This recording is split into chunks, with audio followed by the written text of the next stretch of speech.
As we planned for today's event, considering 2017 and looking forward, we searched for a speaker that would ground us, engage us, and focus us to better prepare for Racine County's future. We were so pleased to be introduced to Chunka Mui. Chunka was born in Hong Kong, raised in Chicago. I dare say he's probably a Bears fan. And now resides in Vermont. He's a speaker and author of several books focused on innovation, business strategy, and technology. And without further delay, Chunka, come on up.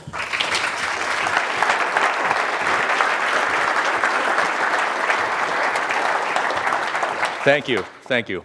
I was so delighted to have the opportunity to speak here, especially since it's your 35th anniversary, because almost 35 years exactly ago, I was a college student working for an export company in Chicago during the summer. And one day, the president of the company walked up to me and said, "We have letters of credit for a really big plant in Korea we need to build. The manufacturer is up in Wisconsin. Here are the keys to my new Lincoln Continental. I need you to drive this letter of credit right up there right now." And it was a beautiful car. And I had the opportunity to drive it up to Racine County. So it was great. So I'm delighted with the opportunity here to help you celebrate the last 35 years, but also delighted for the opportunity here to sort of help you kickstart the next 35 years, because there seem to be wonderful things ahead of you. So let me ask you a question. How many of you are familiar with or have used Uber, the car sharing service? How many of you have streamed a movie over Netflix to your home? How many of you have used Facebook? And here's the really hard question. How many of you have checked an app on your phone in the last 30 minutes? Now, here's the most amazing thing. 10 years ago, none of these capabilities existed. None of these capabilities existed. Some of them were figments of imagination or early versions in their founders or developers' minds, but none of them existed. That's the kind of change that can happen in 10 years. So if you think about what's happened in that time from idea to launch and scale, these companies that represent, that underlie these capabilities I just described, are some of the most valuable companies in the world. Apple Computer, more than $800 billion in value. Netflix, $150 billion. Facebook, $450 billion. Uber is not even public yet, but has a private valuation of about $60 billion. Collectively, $1.5 trillion in market value in 10 years from almost literally nothing. So when I talk about embracing the future, I'm talking about the opportunity when you embrace that future, when you embrace innovation, to create capabilities that just in those 4 companies alone affect millions of jobs, billions of customers. And if you look at not just those companies, but the larger ecosystem, like Foxconn, that work within with those companies, we're talking literally trillions of dollars in value. Trillions of dollars in value. So embracing the future means recognizing that innovation, that forward thinking, is not just about hope. It's about value. It's about value creation. And those companies that can think ahead of and can grab at those, work at those opportunities are the companies that can capture that future. Now, we know, however, that innovation is really hard, right? Half of the companies that were on the Fortune 500 list 10 years ago are no longer on it. And 10 years from now, half the ones that are on it today probably won't be on it either. Innovation is really hard. And therein lies the opportunity, right? If you're successful, because it's hard, you capture a disproportionate amount of value. And if you're unsuccessful, you lose value, and that's why it's really important. So, how many of you are satisfied with the innovation capabilities inside your organizations? A McKinsey global study last year found that senior executives in organizations around the world, 94% were dissatisfied with the innovation performance inside their companies. Innovation is really hard. And again, therein lies the opportunity.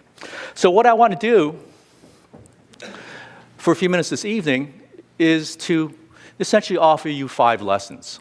5 lessons from the hundreds of companies I've worked for, the thousands more I've researched, 5 lessons pulled from some of those books described, to give you a sense of if you were to innovate, if you were to try to be successful in the future, how could you learn from those that have succeeded in the past and those that failed? And what differentiates, what separates the winners from the losers? Okay. So that's the plan. And lesson number 1 is to embrace the gap. And this is the gap I'm talking about. It's the gap between the natural tendency for organizations to want to change incrementally and the difference between that and the fact that technology increases at an exponential rate. Now, incremental change is a completely rational thing to do. All companies are built around your existing products, expertise, business models, customers. And all those forces are designed to change very slowly, because if you're doing something well, why change all that fast? Why create disruption? But the fact of the matter is, over time, as technology increases, greater and greater gaps are created between what companies do and what's technologically possible, right? The difference between what's being done now and what's possible to do in terms of serving a business need or a customer need. And over time, the market abhors that vacuum and fills it. So new companies or new products emerge that attack existing products, that create new categories, and capture a disproportionate amount of value. It's relatively simple, all right? Exponential growth, incremental change, opportunities over time. So if you look at history, there have been a lot of companies that have done really well on the incremental line and have lost because of the gap created. Kodak literally invented the sensor that's inside digital cameras. 1985, it holds the patent for one of the first digital sensors. And for 25 years, it took that technology and searched for ways to use it from an incremental basis. This Kodak was a company that was built on selling film, chemical, and paper. It was the dominant player globally in that, and some markets had a monopoly. So if you're making 60, 70% margins on film, chemical, and paper, what do you do with this great new sensor that's been developed in your world-class research lab? You look for ways of taking that invention and augmenting the existing business model. It's not that they didn't understand the technology, they invented the technology. So in the 90s, in the late 90s, Kodak spent $500 million for a new camera and film system that had a digital sensor in it. It was called the Advantage camera. Did anybody have one of these? It was a beautiful camera. I think it actually literally won the Product of the Year award from Popular Science or something like that. It had a digital sensor, and you could preview the picture. Does anybody know what you could do after you previewed the picture? You couldn't print from that image. You couldn't send that image to anybody. You couldn't extract that image to your computer. What you could do was to mark on the camera, which also had film, how many paper copies you wanted of that print. It was beautiful. It was a great product, because one of the problems that customers had was, you had to go through this 2-stage process. You get 36 prints back, and 2 of them are good, and you want more copies of those, and you throw the others away. It solved a very incremental problem. Unfortunately, others came along and said, well, wait a second. There's an image there. Perhaps I should just send it on my cell phone. Perhaps I should just print directly from that. And over time, Kodak went bankrupt. Do you know what the peak year was for film sales in the United States? Take a guess. Take a guess. 1960. 1985. Other guess? 94. It was actually year 2000. It was much later. It was after the Advantage camera was introduced. And if you were in Rochester, New York, it seemed like you had a win. You had this great win because film sales were going like this. Digital, what's this digital stuff anyway? We invented it. We know it's no problem. It went from that peak at 2000 down like that. Down like that. So here's a company that had one of the best research labs in the world, literally. They had world-class chemists, electrical engineers, computer scientists. They understood the technology, but they tried to change their business incrementally and lost. And of course, the graveyards of business is strewn with those kinds of companies. Borders, Blockbuster, Yahoo. They did something really well and hung on to it. Whereas others, like Apple, Netflix, Facebook, Foxconn, riding on the wave of new technology, using the technology in innovative ways, was able to capture that value. So if you look at the world of technology today, there are 5 technologies that I think are disrupting every information-intensive business and every information-intensive industry. Social media, mobile devices, cloud computing, Internet of Things, artificial intelligence. How many of you are not in an information-intensive industry? Nobody is not in the information-intensive industry because no matter what industry you are, information technology cuts horizontally across it. So if you think about your business and how you embrace the future with your business, or if you think about yourself from a personal, professional standpoint, your skills, the kinds of things you have to manage, the kind of talent you have to manage, these are some of those disruptors that you have to think about and from the standpoint of embracing the gap. That's lesson number 1. So lesson number 2 is to think big. And when I say think big, I mean from a strategy standpoint, to be able to keep open the idea of evaluating as many options as possible. All the way from thinking about how competitors can take advantage of new capabilities to destroy your business, to what would you do if you start from a clean sheet of paper, took your expertise, took your customers, and designed a new business around that. That whole range of options. Because innovation is really about exploring as many different options as possible. So thinking big around that. And what I'd like to do for a few minutes is to take a deep dive into cars and transportation as an example of thinking big. So I want to focus on cars and transportation for 3 reasons. One, it's the century-old industry that's essentially been dominated by the same companies worldwide the whole time. So if innovation can happen and disruption can happen in that industry, it can really happen anywhere. Second, cars and transportation, just in the US alone, cuts across a wide swath of the economy. More than $3 trillion each year spent on cars and car-related spending. And number 3, cars and transportation is something we all understand as customers. So hopefully these examples will resonate with you from that standpoint as well. So if you think about thinking big and embracing that gap and how to use new technology, one of the things you can do is reimagine the customer experience, reimagine the user experience. So a combination of mobile devices, cloud computing integrated with many, many vehicles. Companies all over the world, Uber, Lyft, Didi, are creating ride-sharing businesses. Essentially taking off-the-shelf technology to reimagine how you move from place to place, what that mobility customer experience is. So rather than standing in the rain in Midtown Manhattan, hoping that some cab will drive by at the right time, you can take away those pain points. You can create transparency. A person can look at their app, tell where it's going, figure out what cab is coming, who the driver is, how much it's going to cost, what route it's going to take. You can eliminate the cash transaction or the credit card transaction. You can take away the friction in that transaction by embedding it within the ride experience. And just that simple, relatively simple use of existing technology to change the business experience and the business model has, in a little bit of time, in a short amount of time in New York and other major markets, developed to the point where there are more rides using Uber and other ride-sharing services than there are in yellow taxis. That's how quickly it's changed in the course of just a couple of years. Now, of course, bad customer experiences with cars extend to some things a lot worse than standing in the rain waiting for a cab.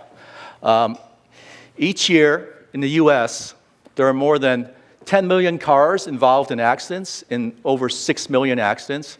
More than 37,000 people die in vehicular accidents each year, almost 2.5 million injuries.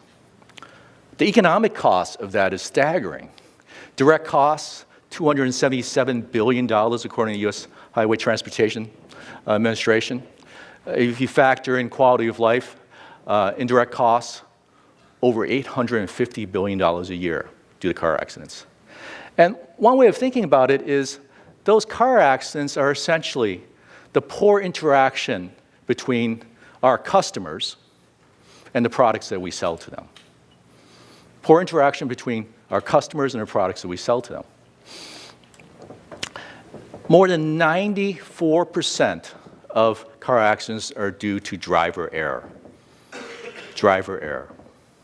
So if you were to think bigger about cars and transportation, one way of thinking bigger is, could you imagine, redefining the core product? What if you could use a combination of artificial intelligence and cloud computing and sensors and Internet of Things to create cars that don't need people to drive them? What if you took the weak link out of the system and had driverless cars? And it's happening all a lot faster than we ever imagined. Volvo has said that by 2020, no one will die in their new cars. GM and Ford have each spent over $1 billion investing in driverless cars. How many of you have driven in Boston?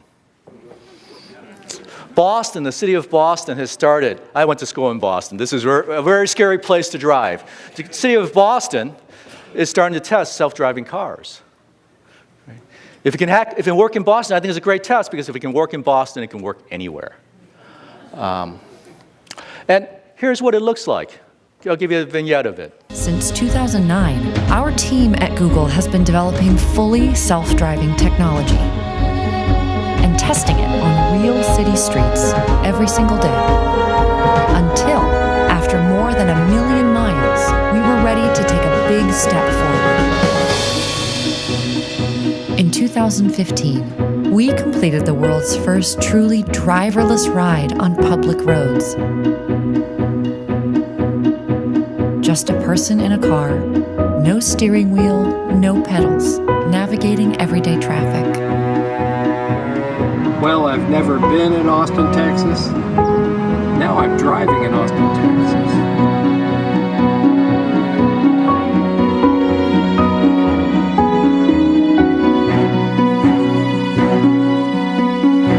It's a profound experience for me to be alone in a car.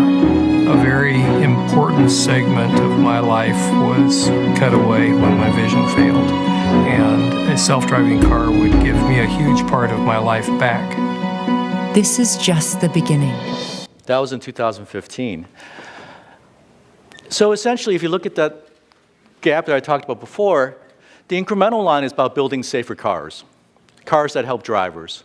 The exponential line is about building cars with no drivers, using technology to fundamentally change your perspective into the problem.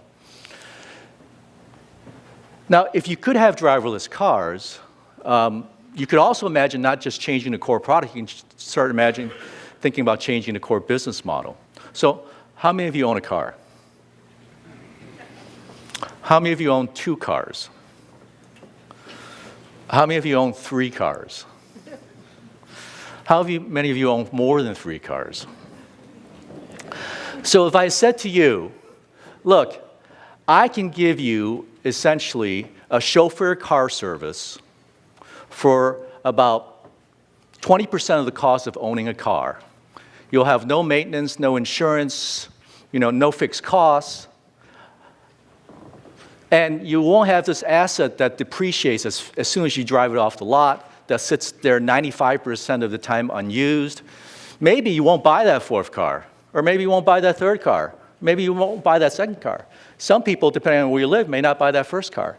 So the whole notion of, rather than selling a car, selling that mobility service.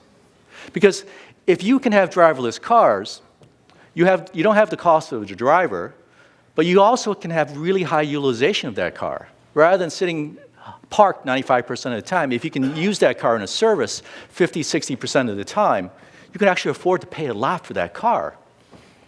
So this notion of selling mobility instead of selling cars is also driving the development of this technology really fast.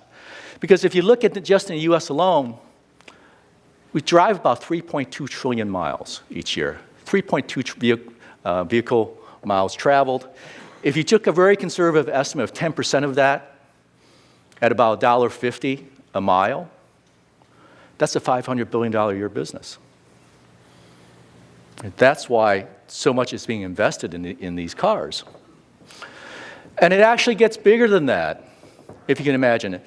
Now, Ford and GM and a whole mess of startups, Waymo, which is a spinoff from Google, a lot of companies are chasing this. If they're successful in looking at this mobility business, the impact is staggering. And part of the reason it's staggering is that if you look at the over $3 trillion in US auto-related expenditures each year, the notion of selling cars instead of mobility starts affecting the $500 billion a year in new car sales and the $500 billion a year in used car sales. Also starts affecting suppliers, $300 billion a year from tier one suppliers to automotive companies. If you have a fundamental change in the core product, you start having this ripple effect back to the suppliers in terms of what they're supplying.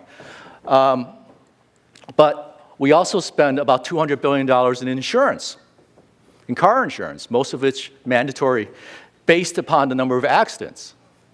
If you start changing the number of accidents, then that amount of premium starts changing. I mean, you just have to have a 25% cut in the number of accidents or the cost of accidents, and the whole insurance industry gets crushed. It's not that the costs go away, they just go up for grabs and get redistributed in strange ways. So the economic ripple effect of this technology is dramatic. And there are a lot of other questions, even if you're not in that value chain. So who owns and manages these cars? How does it transform the automotive industry all the way down to the $70 billion a year collision repair service? Insurance is definitely impacted. It might shift from personal to business insurance, but it'll be a lot less. If you have driverless cars, you can have driverless trucks. How does that start affecting transportation, distribution, logistics, supply chains? So just the questions go on and on and on. How does it affect regional competitive advantage based upon the kind of transportation infrastructure you have? So many, many interesting questions. If you can start by thinking really big and then working downwards. So lesson number 3 is after you think big, it's important that you don't fall in love with your ideas. Right? The challenge here to you is not to think really big, go out, go home, sell the house, bet the ranch on that idea. Successful innovators take those big ideas and break them down. Right? They ask, what are the uncertainties? What are the questions? They follow a rule that it's about building, not about planning. My friend Gordon Bell says a demo is worth 1,000 pages of a business plan, especially in those early stages when you think about viability. So can you break down the problem? Can you test the key uncertainties? Can you take a scientific approach to innovation? So when the folks at Google started working on self-driving cars about 10 years ago, they didn't say, we're Google, we can spend billions of dollars on this, though they could have. Larry Page and Sergey Brin said to the team, can you build me a car that drives 1,000 miles by itself? That's the test. I'll give you 2 years. And I don't want just any 1,000 miles. I want 1,000 interesting miles. Can you cross all the Bay Bridges? Can you drive down Highway 1 to Carmel? Or can you go down Lombard Street? Can you do the loop around Lake Tahoe? Right? Interesting use cases that press the technology and prove that it can work in the real world. And after they drove 1,000 miles in those interesting patterns, they said, okay, now can you drive 100,000 miles? Drive the highways, drive 101. Can you drive 100,000 miles? And it wasn't until they drove 100,000 miles that any of us heard about it. Right? It was a let's prove that we can do it. And now they've gone into a process of we've proven we can start small and build it. Now it's about learning. It's about cycle time. It's about how many iterations can we get into the building of this technology. So rule number 4 is the trick is to learn as fast as you can. So in that 10 years, Google, now called Waymo, their car division, has built 7 generations of these vehicles. 7 generations of these vehicles, all the way from that souped-up golf cart to the latest iteration, which is a beautiful car in collaboration with Jaguar. They're driving 20 to 25,000 miles a week on public roads, driverless. They've collectively, in that time, since 2009, driven more than 5 million driverless miles, right? So making it real. They've taken all the use cases from that driving and built computer simulations to test it even more. So they have 25,000 virtual cars, 25,000 computers, acting like the computers in the cars, driving 3 million miles a day in simulation mode, and collectively have driven more than 5 billion miles. Now that's learning, and that's learning fast in a short amount of time. And recently, they announced that in Phoenix, they've created a service that's going to operate in a 100 square mile area that will take real customers from any place to any place in their driverless cars with no drivers. And this is what it looks like today. Okay, day 1 of self-driving. Are you ready? Go. Oh, this is weird. This is the future. Yeah, she was like, is there no one driving that car? I knew it. I was waiting for it.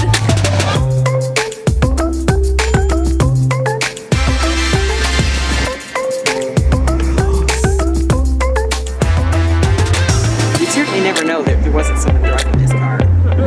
Yo, car. Selfie. Thank you, car. Yeah, thank you, car. Now, there has been some really awful accidents recently by other developers of this technology. So this technology is not simple, and not all those pursuing it are equal or as capable. And there's still a lot to prove. But the trajectory that this technology is on is amazing. Is amazing, and the potential impact is really, really great. Waymo has recently announced at the 2018 Auto Show that they've gone into a collaboration with Jaguar. We're going to take the latest Jaguar, outfit it with self-driving technology, and in 2 years deliver up to 20,000 cars into a commercial service, aiming at more than 1 million rides per day in this commercial service. This is how serious the technology is from their standpoint, and how viable the technology is. And that will be 2020, 12 years from when they started the project. 12 years when they started the project. This is an area where the fastest learner wins. Innovation overall is about cycle time, and the fastest learner are winning. So just quickly, lesson number 5. The challenge of innovation is that almost by definition, any big idea, any big innovation is about disruption into a chaotic environment. You can't predict exactly when the timing is right, but you know that if you wait until the market is right, it'll take a long time to develop those capabilities. So you have to cultivate what I call patient urgency, right? You have to have the audacity to invest in a systematic, disciplined way so that when the market is right, you're ready. I'll give you a couple of examples of that. So James Dyson, the inventor of the Dyson vacuum cleaner, 5,127 design iterations until his first manufacturable product. And when he was ready, he captured the market really quickly, up to 50% of the market, billions in revenue in some countries. Reed Hastings, the CEO of Netflix, when he started Netflix, he knew that someday he would be streaming video over the internet. That's why he called it Netflix. But he worked for 10 years on his various streaming video technology. And in that time, he built a great business around those red envelopes and DVDs. But he had multiple iterations. He had the times when he was almost ready to go to market and pull back because either he didn't think the technology was good enough or the market wasn't quite ready. But when the market was ready, he was ready. And everybody else is still catching up. That's why Netflix has made a complete transformation from the business model that we thought they were in, of sending us those DVDs, and now is in a streaming, has a streaming business model, and is worth $150 billion. And it's probably one of the largest streaming companies in the world. That is patient urgency. So as Louis Pasteur says, chance favors the prepared mind. Can you get yourself in the position to be ready when the market is ready? So in closing, 5 questions for you as you think about embracing the future. Are you embracing that gap between the exponential and the incremental? Are you thinking big enough? After you think big, do you have the discipline to start small? Are you structured to learn? And can you cultivate a sense of patient urgency inside your organizations? So, thank you.